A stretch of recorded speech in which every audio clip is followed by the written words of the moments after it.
It's the Progress Pod, a production of the Franklin County Coalition for Progress. I'm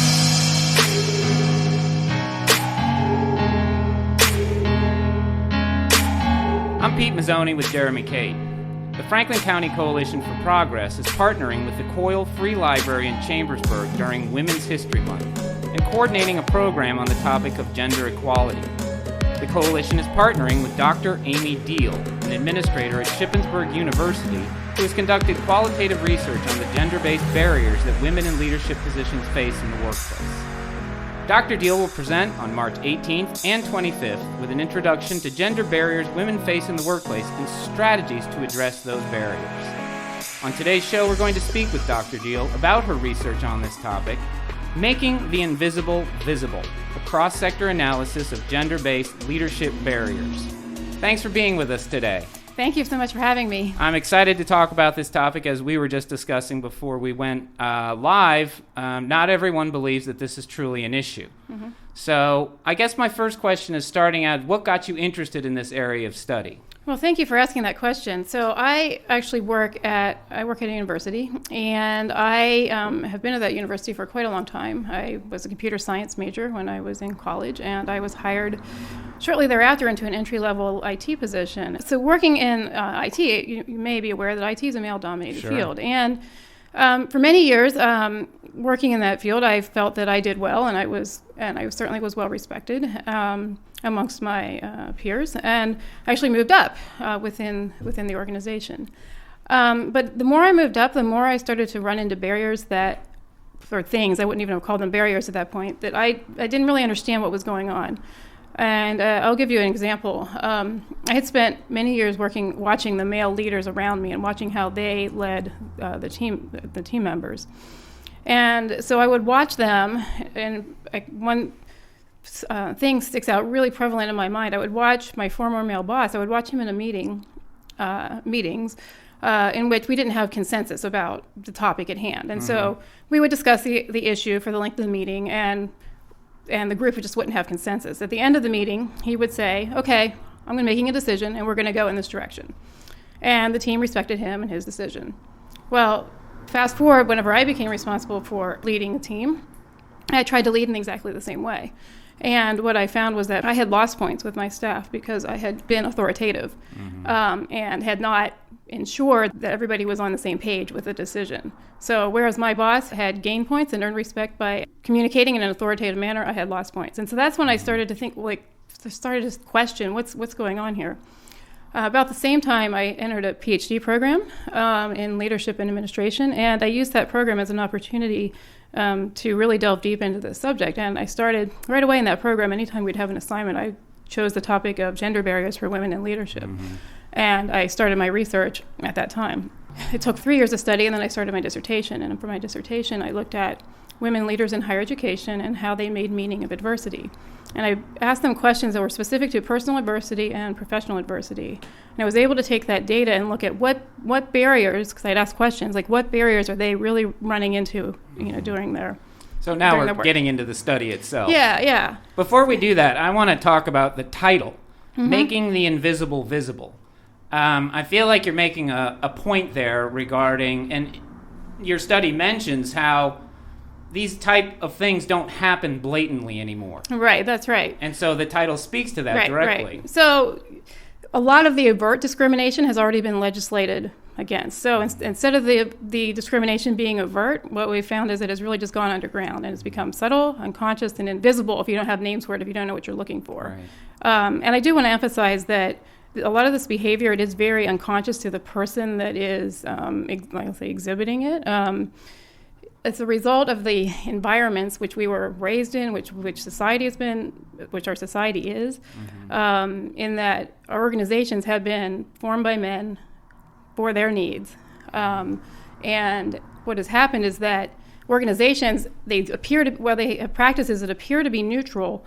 They are actually discriminatory towards women or people who don't have lives that are exactly like men's. Right. And particularly, there's this assumption that there's this ideal worker assumption, which is that the ideal worker can work 8 hours, at least 8 hours, extra hours as needed, continuously away from home, 40 hours a week, again, extra hours as needed, because they've got somebody at home, i.e. a wife, taking care of their personal needs, their children, right, and any other thing that would potentially impact on their time. Okay, I want to kind of work through some of the ideas you have here. Increased understanding and awareness of unconscious and gender-based bias. So I guess what you're trying to approach there is open people's eyes to what this actually is and how it manifests. So if you could tell us a little bit about that. Sure. So, like I said, a lot of this behavior is just unconscious. Again, on the part of the individuals who would have the bias, and it's not exclusively men that exhibit the bias, women too, because we've all grown up in the same culture, right? So often, what we see happening is that men and women working in organizations, they uphold the sexism that's going on in the organization, but a lot of it, again, it's not blatant. It's not necessarily blatant, although some things still are. But it's therefore, again, invisible. It's just the default, the standard, the way that organizations operate. Right. So women, and the women you've spoken to, let's address, we'll come back to that. I want to address kind of the parameters of the study. Sure. Can you tell us what those were, how many women you interviewed, what professions? Yeah. So for my research, for my dissertation research, I interviewed 26 women leaders in higher education. That was presidents, vice presidents, provosts. From there, so I had this dissertation, wrote the dissertation, got the PhD. From there, a year later, I went to a research colloquium, and I met my current research partner. Her name is Leanne Dubinsky, and she had done a very similar study on women leaders in faith-based nonprofit organizations. And that was her dissertation research. And so we met at this colloquium, we started talking, and the thing that we started to realize was that when we talked about the barriers that her women were facing versus the barriers that my women were facing, and that it all sounded very similar. And so all of a sudden, it wasn't just like higher ed, it wasn't just this religious context, it was maybe these barriers are just inherent in being a woman in the workplace and not contingent on a specific organization type. Right. If you think about it, higher education tends to be thought of and is very liberal, much more liberal, progressive. Religion's very conservative. So we were very surprised to find that the barriers that we listed in this study, the 26, they all appeared in both sets of the data. Yeah, that's interesting. You went to two vastly different institutions, but got kind of the same result. And I'll say, when I finished my dissertation research, I had about 14 of these. Okay. When we pulled her study in, we pulled in 12 more. And there were things that were stuck out more in the respective studies. But what we did was we took, we had found all of my barriers in her data. We found new ones in her data, and then we took all those barriers back and looked at my data, and we found them. It was really, really interesting to me because I don't know if you know anything about the qualitative research process, but I had conducted these hour-long interviews with 26 women executives, and I had recorded them. I must have listened to each interview 5 or 6 times, and I could quote them verbatim. But just because I knew them by heart, I still wasn't seeing what was underlying what was going on until I had some names and some labels and some things that I was looking for. Okay. And so that's how we were able to surface the 26 that we talked about in our study. Okay, so now let's get back into that unconscious and gender-based bias. Now, how give us an example of how this manifests and maybe how we can identify it. Well, that's a good question. So the first thing I would say is that to identify it is that you really have to dig in and understand how it manifests. And I'll give you an example of one of the barriers that we talk about in our study. It's labeled control of women's voices. And what that is restrictions on how and when women contribute to the conversation. I'm going to read you one of the quotes from the study. One of the mission executives said, "I want it to be more of a conversation, but the men have commented more than once that it feels like I'm interrupting them, and I should wait until they're finished and then I can talk." We see this. Sounds like a very polite individual. Yes, right. But we see this, maybe not that person was very direct, and we don't necessarily see it as directly in most contexts, but you see it a lot in just meetings that happen, and women will try to speak and they get interrupted, or there are new terms that have been kind of brought into our lexicon, like mansplaining and appropriating. Like a woman will say, what was that? Appropriating. That's so new to me. That's new to you. Good. So what that means is that it's a case where a woman in a meeting has an idea. A few minutes later, she says the idea, right? A few minutes later, a man in the meeting will basically restate what the woman had said and get the credit for that idea. That is horrible. Yeah. But we see that happening quite frequently. And in fact, we had we had women also tell us that what they had learned they needed to do to work around that was they would talk to the men in advance of the meetings, give them their ideas so that whenever they met, actually in the formal meeting situation, the ideas would be brought up and listened to. The women knew that if they just brought them up on their own, they may not get the same consideration. Okay. Well, that's a very, that's identifiable. Right. I mean, if you're paying attention. If you're paying attention, that's right. And that goes, I guess, to a whole other point is how to get men aware of being in that attention span or being in that space and watching the dynamic. Right. And saying, all right, you just stole her idea. Right. Well, that's the thing. It's calling it out in a polite way, saying, hey, I think Susie just said that same thing. Thank you for bringing it up. And Susie, what else do you have to say about this idea? Shifting the focus back. Working in my own teams at the university that I work, I have had discussions about setting up meetings so that we just make a norm that we don't allow interruptions. So that's a great idea. Right. And so if an interruption happens, because it can happen, it still can happen. Get jazzed. Right. But the facilitator then is responsible for saying, no, wait, Jane didn't finish her thought, or Mark or Steve. It goes both ways, right? But it just tends to be it's happening more so to the women, right? So-and-so didn't finish their thought. Let's let them finish, and then we'll come to, you. I think, and tell me what you think about this, a big component of this, let's say at that meeting, is the responsibility of the other men in the room to acknowledge what's going on right in front of them. As I've spoken to women, the stories I've heard, there's always been one bad actor, one man bad actor, but there have been a number of other men in the same situation who really didn't rise to the occasion. That's right. And I think there's there's a culpability that everyone in the space has to kind of own. Right. And I would say, too, it's like part of what I'm trying to do with this research and getting awareness around it. And because if you don't know what you're looking for, the men and the women, then how can you help, right? If you don't realize that this is systematically happening to the women in your organization, how can you know to help? So, but I think you're right in that we all have that kind of that bystander intervention, men and women, we all have that imperative on us to help.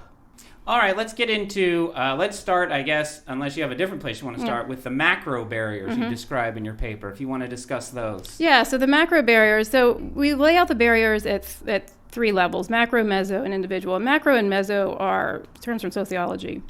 Macro really means societal barriers. So these are barriers which they operate in society and they prevent women as a whole from advancing and succeeding in leadership.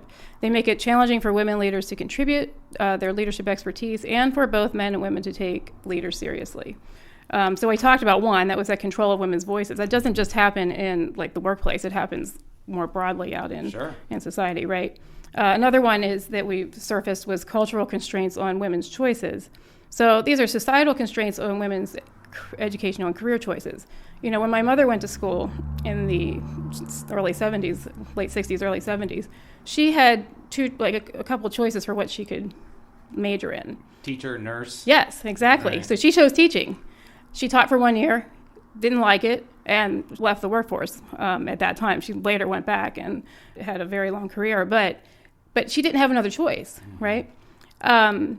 And we think, well, that was in the late 60s, early 70s. Certainly much has changed. Women can major in anything they want, which conceptually is true. But when we look at certain fields, in particular STEM fields, science, technology, engineering, and mathematics, what we find is those fields, they're dominated by men. Well, I have to ask the question of why you left your own field out of the study, because actually I have a family member who is a scientist. She's a female scientist, and she'll tell you in no uncertain terms, it's bad. And it's out in the open. And so, is there any reason you didn't look at the STEM fields? Or? Well, I will say that I did talk to in the original study. I did talk to some women CIOs, chief information officers. So what I was trying to do with the study was it was more about like higher education, and that was just happened to be the group that I looked at. I mean, I can tell you in our subsequent work, we're moving on, beyond these two fields to look at other fields. It's certainly, like you said, it's male dominated, and some cultures are just not friendly at all. It's friendly at all, right, to women. But when you're doing a research study, you have to narrow the scope, and so I had happened to, settle on higher education. So in discussing cultural constraints on women's choices, I notice in here the effect of societal expectations. Now, that could manifest in many ways. I guess the first one that comes to mind is having children. Sure. And so, women in the workplace, they kind of have to negotiate that. Does your study address that? Well, what I would say is that we certainly had lots of comments from women who were mothers. And, it gets down to, I'll skip ahead to the individual barriers. And in the individual barriers, one of them is called work-life conflict. We played around with our labels, but originally it had been called work-family conflict, but we wanted to be a little bit more broad.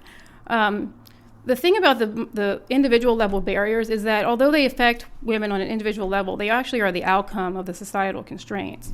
So with the work-family conflict or work-life conflict, what we found people who had that role of mother, explaining to us what the implications were of society, assuming that it was all their responsibility to find solutions. To give you one example, just in culture, the term working mother, that's a very common term. How often have you heard the term working father? I think just now for the first time. Yeah, right. It's like not a thing because it's expected that right, the old model. Yeah, the old model is that if you're a father who's working, you've got that wife at home, blah blah blah, to help take care of the child and your personal needs. The United States is one of the only, maybe the only, developed country that doesn't have a policy for paid family leave. Right. And so we really do put the onus on individual parents to solve their own challenges rather than helping them. When I say that term paid family leave, I don't mean paid maternity leave. Paid family leave gets at a couple things. One, of course, the maternity leave, but also what about leave for the fathers to stay home, right? Yeah. And help with the raising of the infant, right, the newborn.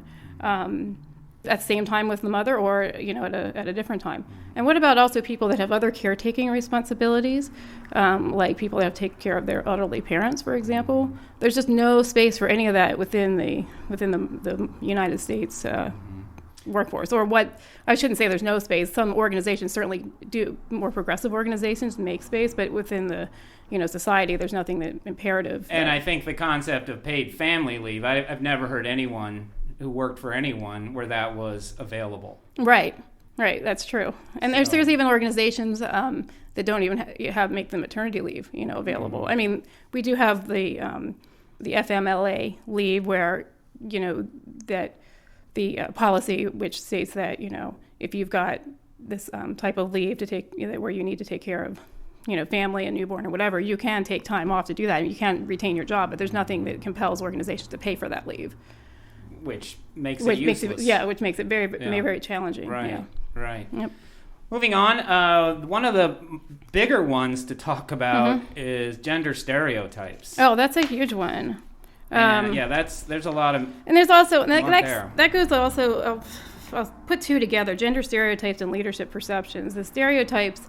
First of all, the stereotypes are relatively fixed and oversimplified generalizations about women. And the example that I used in the study was this was a female president of a university, and she was younger meaning that she was in her 40s when she was a president. And this was her quote. She says, "When I got pregnant, one of the board members said to me, 'Well, I guess now you'll finally stay home and take care of the kids. Stop working,' because she had one other child, already, right? And then that flips over to leadership perceptions. When we, I used to use this graphic. It was a Time magazine cover. When I would present, I would use it. And this was back when Obama was running against Hillary Clinton, 8 years ago. And it was a split screen. It was half Obama's face and half Hillary Clinton's face. And I would show that in my trainings, and I would say, which side of this would you associate with, with a leader? Just to make people aware that, when we think of a leader, who do we think of? A man, generally. It just generally associates with masculinity in people's minds. Right. I mean, I think it's aggressiveness, forcefulness, all those attributes. Right. Sure. I mean, I think one of the things I think is really, really great is we're seeing several, more than just one or two, female candidates for the United States presidency. We're actually in the House of Representatives now. It's 23% female, the highest number it's ever been. Right. Which is great. Yeah. Great. I want to get us to 50-50.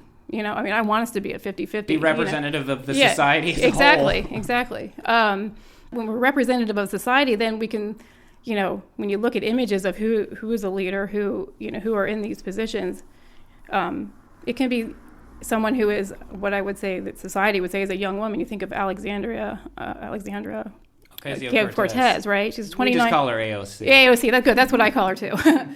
She's a 29-year-old woman, and here she is, basically standing up to the men and saying, a force of nature. And saying, "I'm not going to take this," right? And just to have her as an image in young women and young girls and young women's minds, to say, if she can do it, I can do it too. I think is huge. And I was just going to ask the question because there are differences between us. Yes. The sexes, and I'm more likely to get on my bicycle and try and go 60 miles an hour down a hill, which is not the best idea, right. maybe. And, maybe you're more likely, not trying to stereotype too broadly, but to do something not dangerous. Well, I'll tell you, I'm not going to be going 60 miles an hour down that hill. Right, on my but bike. you see my point. These differences exist. And so I was just thinking, how do you get women, to the point where they can interact with an equal energy, but without kind of betraying an essential self? And I think AOC is a good example. Mm-hmm.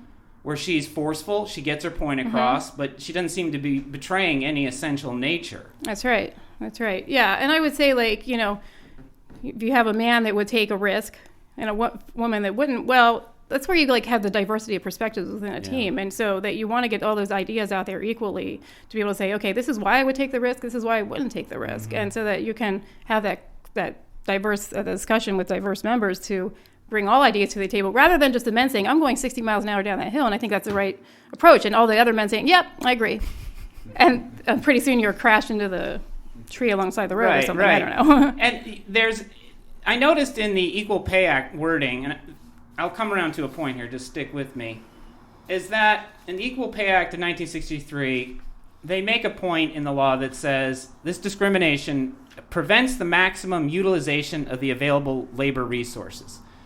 What I read that to mean is you're not moving competency up. You're focused on sex rather than competency. And it seems to me that discriminating on this level is harmful to a corporation. Mm-hmm. If you have a competent individual, you need to keep them moving. That's right. So isn't there some price to be paid? Well, yeah, absolutely. If you're devaluing the women in your organization by not paying them as much as the man sitting beside them doing basically the same job, then first of all, you're devaluing them, you're devaluing their skills. What we've seen in our research subsequent to this, we've done survey research subsequent to this particular article. We've seen many instances where the women, because they're running into so many barriers, some of them being salary inequality, they'll just turn over and move on. So the organizations are losing competency. Right. We've found that they will go to another organization. They will sometimes, if they have the means, they will work for themselves. Mm-hmm. And then in some instances, the women would say, "I just retired early because I was, had enough." Had enough. Sure. The other thing about salary inequality, which was interesting, was that we had some women tell us that they were explicitly told that the reason they weren't paid the same as their male counterpart was that the man had a family to support. That stuff just leaves me flat-footed when I hear it out loud, like someone said that out loud. Yes, exactly. And so you say some of it's gone underground, some of it is still out in the open. And, somebody asked me recently, what's the remedy for that? Is there something that these women could do? And I said, well, if you're in a large organization and you have an HR department that takes these things seriously and your leadership takes it seriously, then yeah, maybe. But so many of these things happen in small organizations where there is no HR department. And you're just left on, if your boss says and the leadership supports that you're not going to be making more than this man beside you doing the same job, there's not a lot you can do other than live with it, leave. That's about it, right? And I don't think it's any help. I on the phone, I remember mentioning to you the Ledbetter Fair Pay Act that was brought. They were attempted to make into law. And her case was basically exactly what you're talking about. Mm-hmm. She found out later in her career, and Goodyear was going to do nothing about it. And so she went to court, and ultimately she lost on a technicality, which would be discouraging to women who are sitting there in a small company. Who no HR is not going to be responsive necessarily. So, all right, let's move on to another one if I can, unless you have more points to make there. Go ahead. You were talking about the split screen of Hillary and Obama, and this goes to leadership perception. So talk a little bit about that. Well, again, that's what I mentioned earlier. Like, often when we think of a leader, we think, unfortunately, for better or worse, we think of a man. I want to read you a quote this was, again, from a missions organization. This one of the executives said, if you're there with your husband, it's a natural thing that he is seen as a leader. There's an indication of a natural leaning towards asking the man, and the men's are the ones who are naturally seen as leading the business sessions, leading a strategy session. So particularly in their context, and in many other contexts, again, maybe not as blatant as in the mission organizations, but what you see is that this perception that if there's somebody in charge in a room, it must be a man. That same president that I talked about, who was the younger president, again, in her 40s, she told me another story, and that was how, she says, frequently, whenever I walk into a room or when I'm in a room and somebody's being introduced to me who I've never met before, and she's in a room with other men in the room, right? She says, though, her staff will bring the person in and say, hello, I'd like to introduce you to President so-and-so. And she said what happened to her time and time again is they would look towards the oldest man in the room, right, instead of assuming that she was the actual, president of her institution. Right. And how do women kind of go about, that you've spoken to, addressing these perceptions to, create that, I don't know what a better word, but aura around them that says, yeah, I am the president of this institution, and right. I'm a woman. Well, so it's an interesting way that you're asking that question, because, later in the paper I start talking about what are some solutions to this problem, and I present a gender equity framework, and one of the steps in the framework that I contend has some success, but it's limited, is an approach called Fix the Women. And so it's basically exactly what you're saying. You're saying, okay, what can this woman do to make her present as, somebody with more authority? And, it's not to say that certainly, the dress that she wears, the makeup, the hair, there's certain, sort of visual cues and things that can be done, and the way that she, speaks and all that. But wouldn't it be better if there just wasn't a difference between if I'm looking at you as a man and, someone else who's a woman? If somebody was like, who's the leader? I'm like, I don't know. Wouldn't it be better? It was interesting on Twitter, just last night, somebody posted that they were at an economics conference presenting. And this woman was saying, here I am in high heels, shoes that hurt my feet. And the male economist in front of me, who's speaking in front of me, is literally wearing jeans. And so this younger woman is all dressed up, to the nines.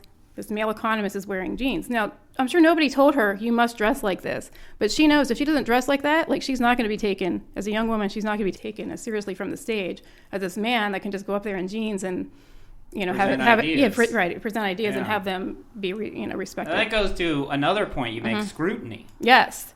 Scrutiny is a huge one. And we see this a lot. Again, Hillary Clinton was the quintessential example that I used with scrutiny. Scrutiny was intense or hypercritical examination of women. And so some scrutiny relates, a lot of scrutiny relates to their performance, but a lot of it relates to their dress, their appearance, their, things that have nothing to do with their leadership capabilities. And again, with all the women who are running for president and also AOC, we see this. We see Twitter posts about AOC and what she's wearing. What does that have to do with anything, right? With her policies or with her work? Why is that type of thing being called out for the women?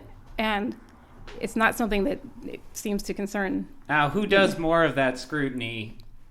I mean, is this kind of a thing where women can become their own enemy? Sure. So I will say that, when I talk about this, first of all, I should have probably set this as a baseline. None of this is about blaming anyone. We are all raised in this type of society, and we all have these learned, ingrained biases. It's just making the goal is to make us aware of the biases so that we can stop to fix it and interrupt them, right? That being said, we do see behaviors from women to police other women. Some women. We do some women policing other women. And we do see there's one of the other barriers that we talk about is something called queen bee effect, queen bee syndrome. And that's when women at the top fail to help other women, or they actively prevent their promotion. And so the question is, why would women do this? Aren't we supposed to be supporting each other? And yeah, in theory, and that's what we want to get to. But the women who police other women, and the women who, particularly the women at the top, who fail to help other women or prevent their promotion, they're doing this to protect themselves, right? It's a self-protection mechanism. They have grown up in the sexist environment, and they've learned that in order to survive, they need to protect themselves. They may be being told directly or even indirectly that there's only space for one woman at the top, right. And if she falls, then someone, before someone else can be elevated, she has to fall, right? So all of this comes from, women being, again, raised and learning within the sexist environment, which we're attempting to change, so that why can't there be space for more than one woman, for many women, right? So now, is most of the study, the women you spoke to were at the kind of what we call the higher end of the employment spectrum? Yeah. So in those spaces, there's a lot more competition, there's a lot more ego, a lot of those learned behaviors that you're talking about. What about kind of at the mid-manager or managerial level? Some studies are showing women are really starting to represent in those areas. Sure. And, I think, women, first of all, I have another interesting graphic which breaks out white males, black males, white women, and black women. And it breaks out their the percentages of each at different levels in the corporate hierarchy. And for men's is the only one that increases as they go up from entry level to like CEO. Every other one just is like a drop off, right? And what we've seen in our study too is that as women ascend higher and higher, what they find is that these barriers become stronger. Right. So that they may not see they may not see any at the entry level. They may, or few, much fewer. They may not start to even notice it, until they start moving up, and then they hit them. Yeah. Someone commented to me that they said it's kind of like this bias is kind of like a drippy faucet. Like you may not notice it at first, but once you do, then it's something you can't not hear anymore or not see anymore, right? So what we have found is that, as women work their way up, that's when the barriers increase. Now that brings two questions to mind for me. Out of your study, you talk about lack of support, lack of mentoring, access to informal networks. Combine that kind of with the queen bee concept, and that woman in that leadership role should be providing that mentoring. Telling other women, okay, here's how you navigate this space. Right. So firstly, I would say that mentors should be, we should be looking for mentors, and mentors should be both men and women, because there's things that the women can teach us, the women leaders can teach us, and there's other things that the male leaders can teach us.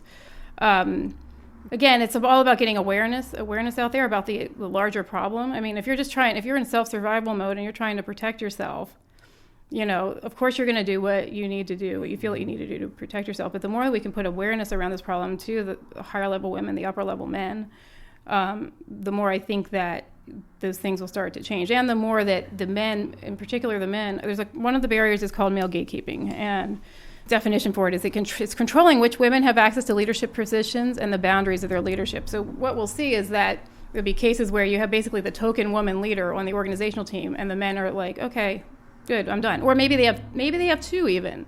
There's this new term called twokenism, which is a term for that has been applied to for example, organizational boards. They're like, we've got two women out of 10 or 15 or whatever, so we got two, so we're done. We don't need to do anymore, right? These women are still they're still tokenized. But this male gatekeeping, again, it's where sometimes what we see happening is the men pick which women they want to be serving on the board or in these leadership positions, and they'll pick the ones that they feel like will be least likely to rock the boat. It was really interesting in the study because in the original study that we did, because in the mission organizations, what we saw in those organizations, because often it was like a husband and wife team working together, they required, authority of the husband. And so the quote here, the example is, when the president wanted me to take the regional director role, he first went to my husband and talked it over with him to find out what he thought. Was this in a mission organization? This was in a mission organization, yeah. And the mission organizations, too, were interesting because they often had this two-person career structure, which was that we pay the man, we get 2 for 1. You pay the husband and you get the wife's labor for free. And sounds like a good deal. Yeah, it does sound like a good deal, right?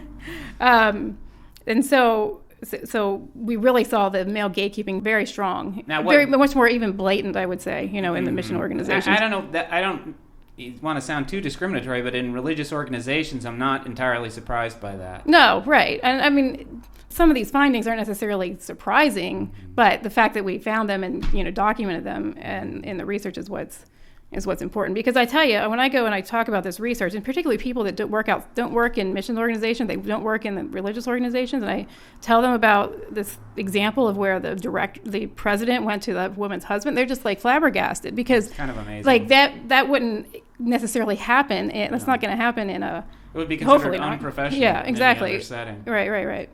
So the tide's turning to some extent, though, with women in higher education.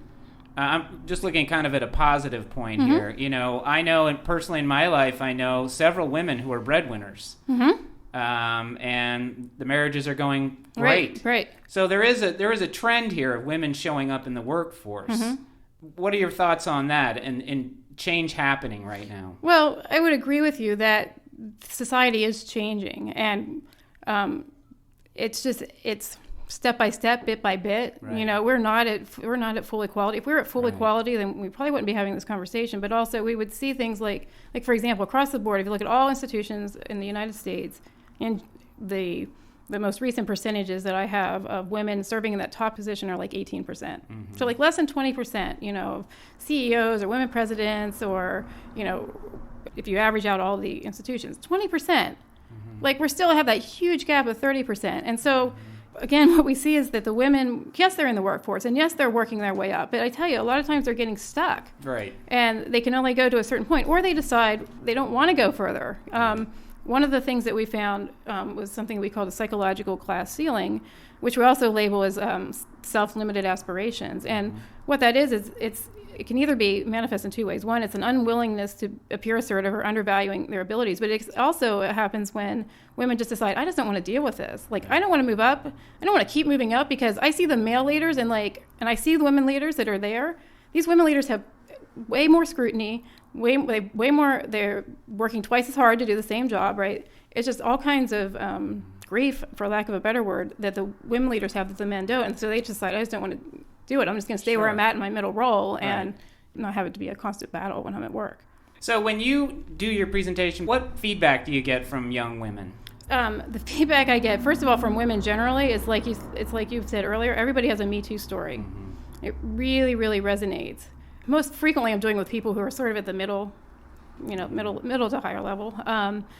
But when I've done it with younger women, I think that let me put it this way. I've done this before with college students who hadn't been necessarily in the workforce before. Sure. And I don't think that they are necessarily, because they haven't been there, are aware of the extent to which this happens. But I tell you, even they have Me Too stories. They're like, yeah, I was serving in the student leadership position, or I was, doing this or that, and I ran into the same type of thing.